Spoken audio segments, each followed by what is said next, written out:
to our channel by clicking the subscribe button. Click the bell button and enjoy the latest uploads from our channel. हमारी तनख्वाहें फ़ौरन अदा करें। शेख ज़ैद hospital Lahore. बिस्मिल्लाहिर्रहमानिर्रहीम। अस्सलामु अलैकुम। समाजी अक्स में खुश आमदीद। आज हम शेख ज़ैद हॉस्पिटल के अंदर मौजूद हैं।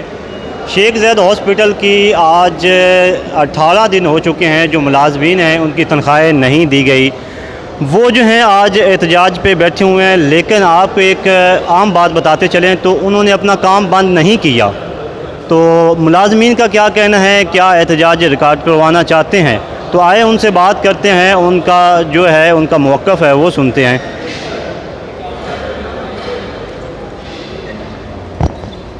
हमारे साथ काफ़ी लोग यहाँ पे मौजूद हैं। हम बात शुरू करते हैं जी। अस्सलामु अलैकुम। वालेकुम सलाम। क्या नाम है सर आपका? मोहम्मद यूसुफ नाम है जी। मोहम्मद यूसुफ साहब, आप हमें ये बताएं कि आपकी तनख्वाहें जो है वो तकरीबन 18 दिन हो गए हैं। आज 19 डेट है नाज़रीन, तो 19 दिन हो गए हैं, तो किस वजह से रोकी गई हैं? बस ये इसकी यही पहले वजह बताई जा रही है कि जी वो फेड हमारा 5 रुकनी बेंच का फ़ैसला था सुप्रीम कोर्ट का कि जी अदारे को सुप्रीम कोर्ट ने जो है ना वो दे दिया था, वफाक को दे दिया था। वफाक आपको मुझे ये बताएं कि आपको किन मुश्किलात का सामना करना पड़ रहा है तनख्वाह ना मिलने की वजह से? हाँ जी, तनख्वाह ना मिलने की वजह से तो पेशेंट भी की केयर भी मुतासर हो रही है और मरीज़ ख़ास तौर पर बहुत ज़्यादा मुतासर हो रहा है कि उनको दवाई भी नहीं मिल रही और यकसुई के साथ जो मुलाजमीन जो खिदमत करते थे वो भी नहीं हो रही। इस वजह से जो है ये बहुत और घरेलू एतबार से भी एक ये, क्योंकि पिछले महीने की तनख्वाह भी अपने सेल्फ इनकम से दी थी उन्होंने हमारे पिछला बजट पास नहीं हुआ था फिर भी उन्होंने अपनी तरफ से दी है। नाज़रीन और बात करते हैं, हमारे साथ काफ़ी लोग यहाँ पर मौजूद हैं। क्या नाम है सर आपका? वसीम। आज नाज़रीन हम जो बात है इनके साथ एहतजाज में भी शरीक हैं, ऐसा ही समझ लें। लेकिन आज आप ये बताएं कि तनख्वाह कितने दिन से, हम जैसा कि हमें पता है कि 18 दिन हो गया, आज 19 डेट है, फिर भी अभी तक तनख्वाह नहीं मिली। तो कैसे आपका सिलसिला चल रहा है घर का? क्या आपको प्रॉब्लम्स आ रही है? भाईजान लोगों से पकड़ के गुजारा कर रहे हैं, रिश्तेदारों से लेके उधार गुजारा कर रहे हैं, बड़ी मुश्किल से गुजारा हो रहा है। यानी कि आप का जो हॉस्पिटल का निज़ाम है वो तो माशाल्लाह ठीक चल रहा है, हमने विज़िट भी की है। तो उसके बाद आप लोग जो हैं एहतजाज, कुछ लोग यहाँ आके बैठे हैं ताकि आपकी तनख्वाहें दी जाए। तो इसमें आप किसको मैसेज देना चाहते हैं कि हमें जो है तनख्वाहें दी जाएं और आपका जो बजट है मंजूर किया जाए? भैया आप कह रहे हैं कि पेशेंट का गुजारा हो रहा है, अंदर जाके पता करें, ना कोई सिरिंज ना कोई मेडिसिन वगैरह, पहले हर चीज़ अंदर से मिलती थी, अब कोई चीज़ नहीं अंदर से मिलती रही। पाकिस्तान वज़ीर आज़म को चाहिए कि हमारा बजट मंजूर करे और हमें सैलरी दे और पेशेंट को भी सफ़र ना हो। चलें जी। क्या नाम है सर आपका? जी शम्स बुज़दार नाम है। जी शम्स साहब, क्या मुश्किलात आपको आ रही हैं, क्या प्रॉब्लम्स हैं? मुश्किलात तो बहुत काफ़ी हैं। फ़र्स्ट सरेदस्त तो ये मुश्किलात हैं कि हमारे जो जितना स्टाफ है उनको तकरीबन 18 दिन गुजरने के बावजूद भी उनको सैलरी नहीं दी जा रही और आज अस्पताल के मामलात हैं वो तमाम ख़राब तर होते जा रहे हैं। मेडिसिन अवेलेबल नहीं है, हमारे पास यूटिलिटी बिल के लिए जो पैसे नहीं हैं, ठीक है। उसके अलावा जो है अभी एक अजीब सा जो है ना वो माहौल बना दिया गया है। हमें ये भी नहीं पता कि क्या होना है, आगे क्या होने वाला है। अलबत्ता जो है मामला बहुत जो है ख़राब होते जा रहे हैं। बाकी जो इन्फॉर्मेशन हमारे जो सेक्रेटरी साहब हैं वो आपको बताएंगे, लेकिन हालात बहुत गंभीर हैं। घर का खर्चा कैसा चल रहा है, फिर आप कैसे गुजारा कर रहे हैं? और ज़ाहिर बात है जिनके पास पैसे नहीं भी होते वो भी ज़िंदगी गुजार रहे हैं, लेकिन हमारा भी यही है, कसम परसी वाली ज़िंदगी हम भी गुजार रहे हैं। जो 1 महीने से तनख्वाह नहीं मिली, हमने रेंट देना होता है, बच्चों की फ़ीसें होती हैं और दूसरा जो घर का ख़र्चा होता है वो भी सारे डिले में है सब। अगर तनख्वाह आएगी तो हम अदा कर देंगे, अदरवाइज़ तो कुछ भी नहीं होना। और इसीलिए हमने यही किया है कि हमने अपने सर्विसेज का तकद्दुस पामाल नहीं किया। हमारी तमाम ओपीडी इंडोर आउटडोर सब चल रही हैं। पेशेंट को सफ़र करने नहीं दिया हमने, सिर्फ अपने तनख्वाह के लिए हमने पेशेंट को सफ़र करने नहीं दिया। और हम जो है एहतजाज में बैठे हैं और दोस्त आते जाते हैं, लेकिन हमारा एहतजाज बड़ा ही अच्छा है। मैं अप्रिशिएशन देता हूँ आपके एहतजाज को, मुझे बड़ी खुशी हुई। जनरल सेक्रेटरी साहब हमारे साथ मौजूद हैं, लेकिन इनसे हम बात में जो है बात करेंगे। इस वक्त हमारे साथ और लोग मौजूद हैं क्योंकि हमने इनसे तफसील से बात करनी है, लेकिन वो बाद में करेंगे। तो पूछते हैं और भाइयों का क्या मसला है जी। अस्सलाम वालेकुम। जी वालेकुम अस्सलाम। क्या नाम है सर आपका? जावेद सालिक नाम है मेरा। जावेद साहब, आप हमें ये बताएं कि आपको किन मुश्किलात का सामना करना पड़ रहा है? जैसे कि अभी शमस भाई ने बताया, मुश्किलात जिनके लोगों के रेंट के घर हैं उनको रेंट देना है। रेंट वाले जो आते हैं, मालिक मकान आते हैं, वो कहते हैं ड्रामे कर रहे हो आप लोग, ठीक है। बच्चों की फ़ीसें नहीं दी गई, बच्चों को स्कूल से नाम काट दिए गए हैं, तो सख्त मुश्किलात में हैं। यानी कि बहुत है। आप किसको मैसेज देना चाहते हैं कि आप तो वज़ीर आज़म, जिस तरह ये नाज़रीन देखिए, वज़ीर आज़म साहब से अपील है कि हमारा बजट मंजूर किया जाए, तो ये क्या है आपको ज़िंदगी में पहली दफ़ा मुझे लगता है कि ये प्रॉब्लम आई होगी यहाँ जब से ये शुरू हुआ है? बिल्कुल पहली दफ़ा प्रॉब्लम आई है। 36 साल रिकॉर्ड में ये शेख ज़ैद के जो है पहली दफ़ा ऐसा हुआ है कि सैलरियाँ जो हैं डिले की गई हैं, जिससे बहुत सारे वर्कर्स हमारे प्रॉब्लम में हैं। ठीक है, आप 36 साल से यहाँ पे काम कर नहीं, मेरी सर्विस तो 15 साल है, लेकिन पिछले 36 साल की बात कर रहा हूँ कि 86 से जब से ये बना है, ये पहला वाक़या है। ये पहला वाक़या है जी। चलें जी, बहुत शुक्रिया। और भी हमारे साथ भाई मौजूद हैं। नाज़रीन, आज हम जो बात है सबसे करेंगे और सबसे राय लेंगे। क्या हाल है जी सर आपके? शुक्र अल्हम्दुलिल्लाह। तनख्वाह नहीं मिली, हाल तो बुरे होंगे, तो कैसे गुजारा चल रहा है? बस गुजारा तो अल्लाह ताला ने वादा किया कि हर इंसान को रिज़्क़ मैंने देना है, बस उसकी आस पे हर इंसान चल रहा है। ये तो बिल्कुल ठीक है, लेकिन फिर भी कैसे गुजारा होता होगा आपका? बस ये है कि कुछ सेविंग की, और जाहिर सी बात है फिर बाहर भाग दौड़ मेहनत मजदूरी तो करनी पड़ती है घर के बच्चों के लिए, सबके लिए। और हुकूमत को यही पैगाम दूंगा कि ये इस्लामी रियासत है, रियासत मदीना के नाम पे जो इन्होंने पॉलिसी निकाली थी, इस रियासत मदीना बनाएंगे। पहली बात तो ये है कि ये अपने इस मुल्क में जो इनकी अवाम है, जो हुक्मरान है, उनको चाहिए कि अपने मुल्क की अवाम के पहले हकूक़ अदा करें, फिर ये दूसरे मुल्कों की तरफ जाएं। जिस तरह आजकल इन्होंने कश्मीर का बनाया हुआ है, ठीक है, अपने मुल्क की अवाम के हकूक़ अदा नहीं कर पा रहे और दूसरी तरफ भाग रहे हैं, ठीक है। चले, ये तो अच्छी बात है, लेकिन ये है कि ये आपकी भी बात बिल्कुल बजा है कि अपने घर में तो पहले देखें, उसके बाद आगे जाएं। फिर भी जो बात है ठीक है दोनों तरफ से, तो जो क्या मैसेज देना चाहते हैं? मैं मैसेज यही देना चाहूँगा, ठीक है, कि सब ज़रूरतमंद है, ठीक है। अब किसी का घर बहुत मुश्किल से चल रहा है, चले हम लोग तो है फिर भी मुश्किल से गुजारा कर रहे हैं। अब वो है जिनका सारा इन्हिसार सैलरी पे है, तो इनको चाहिए फिल और फौर इनकी तनख्वाहें दी जाएँ ताकि इनकी मुश्किलात आसानी हो। मेरी वज़ीर आज़म साहब से भी अपील है और बाकी मोहतरम आला से भी अपील है, ठीक है, कि वो सबकी सैलरियाँ जल्द से जल्द दी जाए ताकि सबको आसानी हो। और बहुत शुक्रिया जी। नाज़रीन, हम शेख ज़ैद हॉस्पिटल में मौजूद हैं, तनख्वाहों का मसला चल रहा है, कहीं मत जाइएगा, यहीं से सिलसिला जोड़ते हैं। मिलते एक ब्रेक के बाद, stay with us. Welcome to break. नाज़रीन, हम वापस आ चुके हैं, हमारे साथ और भी लोग मौजूद हैं, उनसे बात करते हैं कि उनका क्या कहना है। अस्सलाम वालेकुम जी। वालेकुम अस्सलाम। क्या नाम है आपका? अब्दुल मजीद। अब्दुल मजीद साहब, आप यहाँ हॉस्पिटल में कब से काम कर रहे हैं? 88 से, तो काफ़ी सर्विस हो चुकी है। तो आपको कभी पहले ऐसा मसला आया? अभी भी प्रॉब्लम ऐसी नहीं हुई। यानी कि ये PTI को सहरा जाता है। तो अब ये जो बजट है अगर मंजूर होगा तो फिर ही होगा, तो कैसे आपका सिलसिला चल रहा है? बड़ी प्रॉब्लम होती है उससे। क्या प्रॉब्लम था? वही होती है जो पहले कुछ सेविंग की हुई थी, वो से गुजारा चल रहा है, लेकिन नेक्स्ट मंथ सैलरी नहीं मिलेगी तो बहुत प्रॉब्लम हो जाएगी हमारे लिए। अच्छा, आपको उम्मीद है कि नेक्स्ट मंथ भी नई सैलरी मिलेगी? तो चांस नज़र नहीं आ रहा। नाज़रीन, बहुत बुरी बात है ये। अगर नेक्स्ट देखिए ये उम्मीदें भी ख़त्म हो जाए, लेकिन आपने उम्मीद नहीं छोड़नी। इंशाल्लाह हम आपके साथ हैं।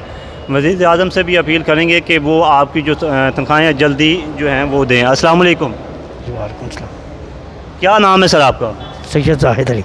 सैयद जाहिद साहब, आप हमें ये बताएं कि आपको किन मुश्किलात का सामना करना पड़ रहा है? मुश्किलात का ये है कि सैलरी नहीं है बिल्कुल, बच्चों की पढ़ाइयाँ, फिर वो फीसें, तो अपना रेंट का किराया, आना जाना, फिर 3600 काम निकलता है। बहुत शुक्रिया। ये सबके साथ यही मसला है। अस्सलाम वालेकुम जी। क्या करते हैं आप?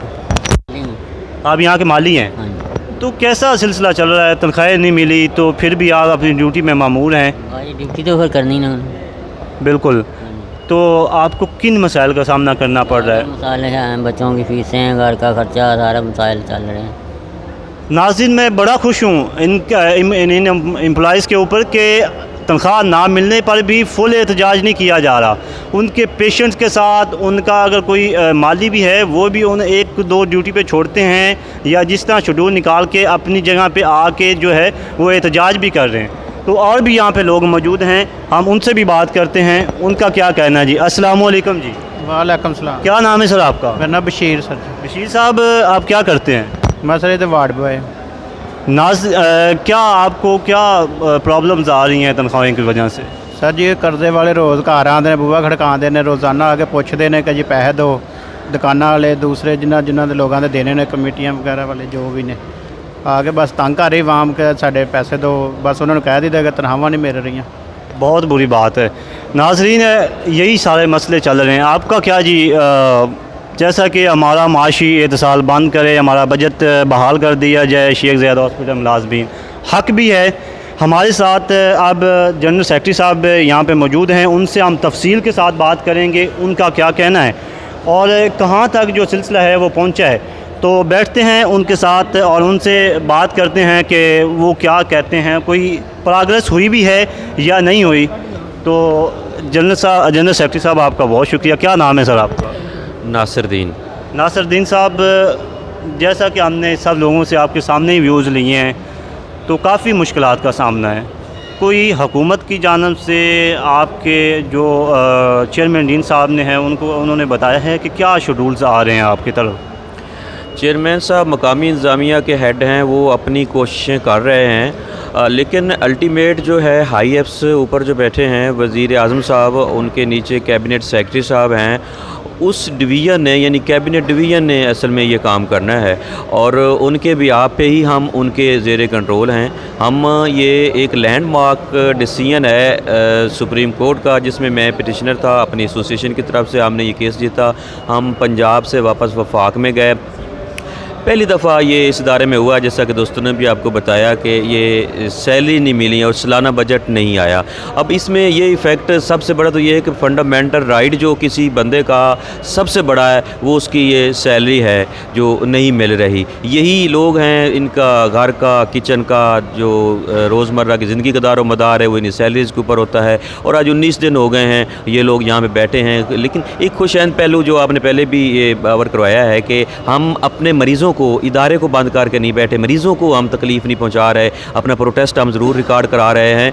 अब ये सैलरीज़ पहली दफ़ा बंद हुई हैं, ये जैसे भाई ने बताया 36 साल में पहली दफ़ा ये बजट रिलीज़ नहीं हुआ। और बजट रिलीज़ हो जाना उसका इम्पेक्ट सिर्फ सैलरीज़ के ऊपर नहीं है, मरीज़ों की अद्वियात के ऊपर है, यहाँ पे कॉन्ट्रैक्ट्स जो होते हैं उनके ऊपर है। अब इदारे की फंक्शनिंग बुरी तरह मुतासर हो जाएगी और हमें लगता है कि ये एंड ऑफ द मंथ होने जा रहा है और ये सैलरी अगर नहीं मिलती तो अगले महीने फिर ये इशू है कि दूसरे महीने की भी नहीं मिल रही। हो, यानी कि अगर इस दफ़ा ये इन दिनों के अंदर नहीं मिलती तो फिर अगले महीने का भी आपको ये लग रहा है कि ऐसा नहीं सिलसिला, तो फिर क्या इसके बाद आप करना चाहते हैं?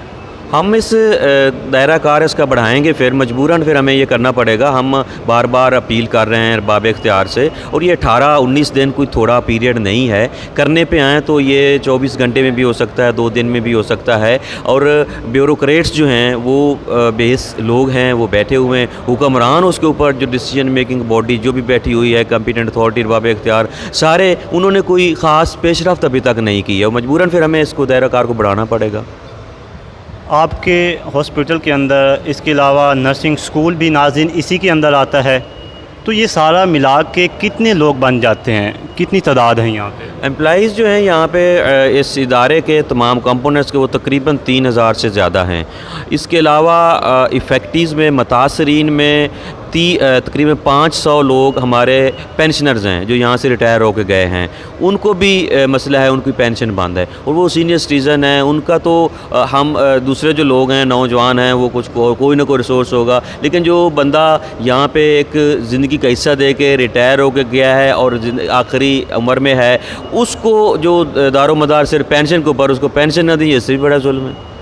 बिल्कुल, ये नर्सिंग स्टाफ भी आप ही के अंदर आता है, जिस तरह मैंने पहले बताया है। नर्सिंग स्टाफ को जो स्टेपन वगैरह देते हैं यानी कि वजीफ़ा देते हैं, वो भी इसी इदारे में बजट मिलेगा तो उनको दिया जाएगा? हाँ जी, हमारा तरीका ये है कि हमारा ऑटोनमस करैक्टर है इदारे का, हमें एक 1 लाइन ग्रांट मिलती है। जब भी एनुअल बजट आता है तो गवर्नमेंट हमें एक बनी हुई होती है हमारी डिमांड, उसके ऊपर हमारी ग्रांट मिल जाती है और उसी में हमने सारा साल चीज़ें को लेके चलना होता है। इसमें ये सारी चीज़ें हैं, स्टाइपेंड भी है, सैलरीज भी हैं, कॉन्ट्रैक्ट्स की जो हैं पैसे वो भी हैं, अद्वियात के पैसे हैं, डिस्पोजेबल के, तमाम चीज़ें इसी में आती हैं। तो क्या अब ये कह रहे हैं, मैंने जहाँ तक सुना है कोई फाइनेंस वालों का अब मसला रह गया, कोई बजट का जो है कुछ हल होने जा रहा है, क्या आपको ऐसी कोई खबरें सुनाई दी हैं? जी हम मुसलसल इनके साथ राब्ते में हैं और बार बार इनको अपील भी कर रहे हैं। इसका गवर्नमेंट ने एक ग्रांट अप्रूव ज़रूर की है कैबिनेट ने, और कैबिनेट के इस फैसले के मुताबिक अब वो मिनट्स जो हैं मीटिंग के, कैबिनेट मीटिंग के, वो अब जाएंगे फाइनेंस डिपार्टमेंट में, वहाँ से फिर चीज़ें आएंगी हेल्थ डिपार्टमेंट में, और वहाँ से फिर कुछ चेक जाएगा जो ये एजी ऑफिस है, वहाँ से फिर हमें वो मिलेंगे पैसे।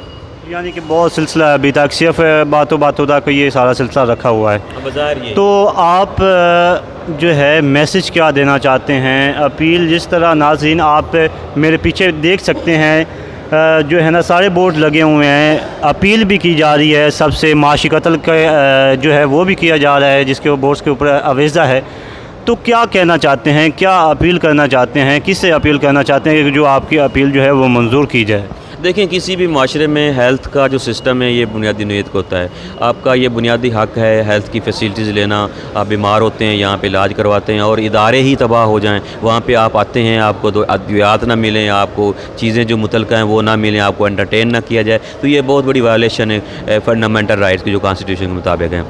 गवर्नमेंट पाकिस्तान से ये अपील है कि वो हेल्थ डिलीवरी सिस्टम को बेहतर बनाए, और सिर्फ हमारा ही नहीं, जहाँ पे भी आपके इंस्टीट्यूशन हैं उनको बेहतर बनाएं, और हमारे साथ जो जुल्म हो रहा है फौरी तौर पे हमारी ग्रांट रिलीज़ करके कम से कम ये सैलरीज़ का बंदोबस्त फौरी किया जाए, ताकि हम सेटिस्फेक्शन से अपनी खिदमत सर, अगर हमारा घर नहीं चलता, हमें वो घर की परेशानी है, तो यहाँ हम आके कैसे आपको सर्विस प्रोवाइड कर सकते हैं? बिल्कुल ऐसा ही है। और यहाँ के अगर हम पेशेंट्स जो है हमें इन एम्प्लॉइज़ से ये एक्सेप्ट करें या ये कहें कि हमें जो है एक हंसी वाला मुंह चाहिए या एक बड़े अच्छे अल्फाज चाहिए, तो जब किसी के घर में परेशानी होती है तो ये नाज़रीन आप बात समझते हैं अच्छी तरह, तो फिर वो यहाँ अपने पेशेंट के साथ कैसा कर सकते हैं? फिर भी मैंने इनके बग़ैर मैंने जो है ख़ुद से विज़िट किया है, और विज़िट करने के बावजूद हम एक अपना पेशेंट भेजा, वहाँ पे जो है उनके साथ बड़ा अच्छा रवैया किया गया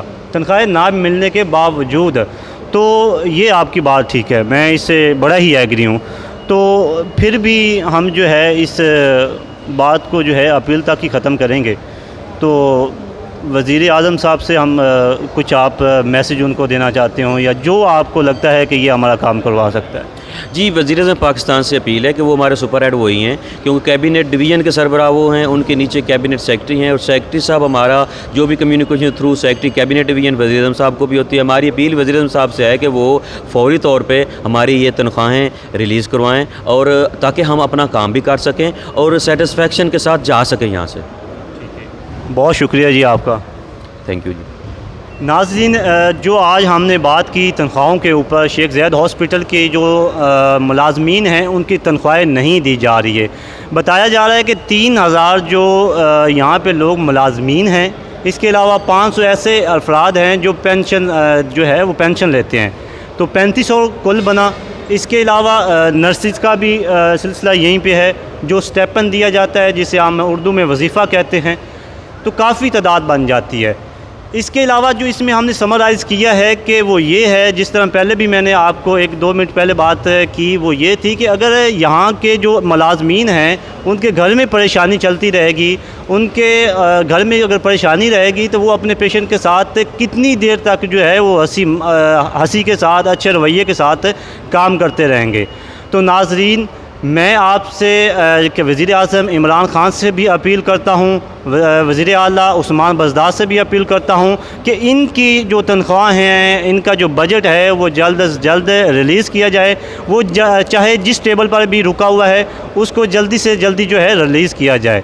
इसी के साथ हम आपसे इजाज़त चाहेंगे, और अगर आपने अभी तक हमारा चैनल सब्सक्राइब नहीं किया, अगर आप हमारे चैनल पर नए हैं तो आपने जो है अपना हमारा चैनल सब्सक्राइब करें। इसके अलावा अगर आपको ये प्रोग्राम अच्छा लगा और अगर आप चाहते हैं कि इस तरह के अच्छे कामों में और हम आपका साथ दें, तो हमें नीचे कमेंट्स में अपना फ़ीडबैक दें। तो इंशाल्लाह हम इसी तरह दोस्तों के अपने जो जिनके मसाइल हैं उनका जो है आवाज़ बनते रहेंगे। तब तक के लिए हमें इजाज़त दीजिए। अल्लाह निगहबान।